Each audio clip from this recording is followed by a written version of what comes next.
Okay, so we have found ourselves green-sided, stuck behind the bunker. Okay, so this shot requires a shot that's going to go high and it's going to land soft. There are several things that you can do in your technique to get the ball going high, landing soft, keeping it relatively safe. Okay, it's a shot that a lot of my students really struggle with. As soon as we're trying to get loft on the golf ball, it can be something that's a little bit intimidating, affects the confidence and ultimately affects the scores. Okay, and there are 3 simple things we can do to help you much better. Okay, so first of all, we are going to get your most lofted club in the bag. So mine is my 58 degree, and you want the loft ultimately to do the work for you. Okay, so many of my students go wrong where they are trying to actually help the ball up in the air rather than letting the club do the work. Okay, so 58 degree. In terms of the setup, we want the shaft position quite neutral. Okay, we don't want too much shaft lean on this one because we can see that as soon as we get the shaft lean, it's going to de-loft the club. It's going to come out too far and running beyond the flag. So get the shaft lean quite neutral. And then again, for that extra height, instead of opening that club face up, you know, exposing a lot of bounce and ultimately making it quite difficult really, or certainly high risk, we just want to play that ball a little bit further forward in the stance. Okay, you can imagine as soon as we get that ball back in the stance, it's going to come out again too low. Get the ball forward in the stance like so. So we can actually create a setup position that's going to add loft, you know, as you hit the golf ball.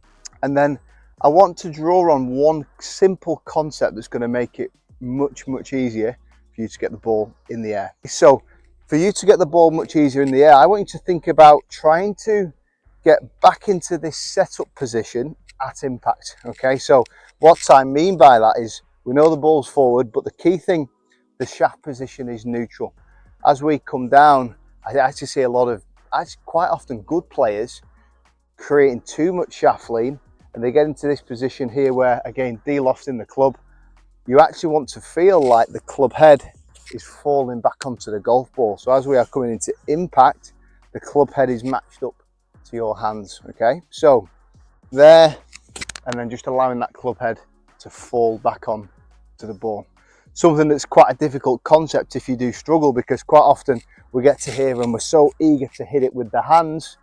Letting the club head fall is something that we'll need to practice and get a feel of, but all of a sudden it becomes much easier shot. So from here, we're just going to hit a couple of shots here, get the ball forward,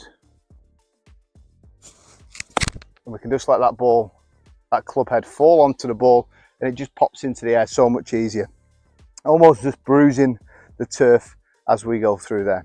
And what you'll notice there is that the swing speed is long and slow. Again, think about people that actually quite struggle with the chip in. They get so fast. Yeah, they get really fast and very eager to hit the golf ball. I want you to think about a longer and slower swing. As soon as we do that, very much with that light grip pressure, we're going to allow that club head just to fall onto the golf ball, making it so much easier to strike the ball. Again, just popping it on there, and it's just going to land soft, release up to the flag. So quite a difficult shot that can be made much simpler, going through this process of ball forward, light grip pressure, longer and slower swing, and ultimately letting that club head return to this neutral position and letting it overtake the hands as you are coming through the golf ball. Let's try one more. Popping up there, again, pretty reasonable result. If this is your first time watching the channel, guys, please don't hesitate to subscribe. I'll look forward to seeing you again very soon.